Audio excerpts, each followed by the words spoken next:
وہ ایک دوست ہیں ہمارے، تو ان کو جب تک کوئی اٹھائے نہ تو اٹھتے نہیں.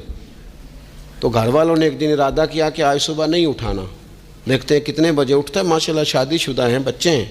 تو کہنے لگے جی پھر اللہ کے فضل سے میں 2 بجے خود ہی اٹھ گیا تھا.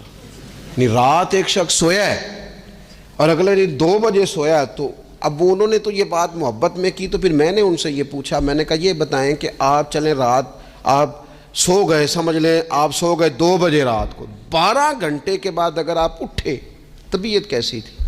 کہنے لگی فریش نہیں تھی. میں نے کہا فریش تبھی ہوتی ہے اگر آپ فجر میں اٹھ کے وضو کر کے نماز پڑھتے. فریش یہ تبھی ہوتی ہے اگر آپ سحری آپ اپنی روٹین کے مطابق اٹھتے اور اپنی ڈیوٹی پہ جاتے، واپس آتے اور تھک کے سوتے. بہت زیادہ آرام پسندی. اور جب سے یہ ساتھ موبائل اٹیچ ہوا ہے، ایک کونا مل جائے، ایک تکیہ مل جائے اور موبائل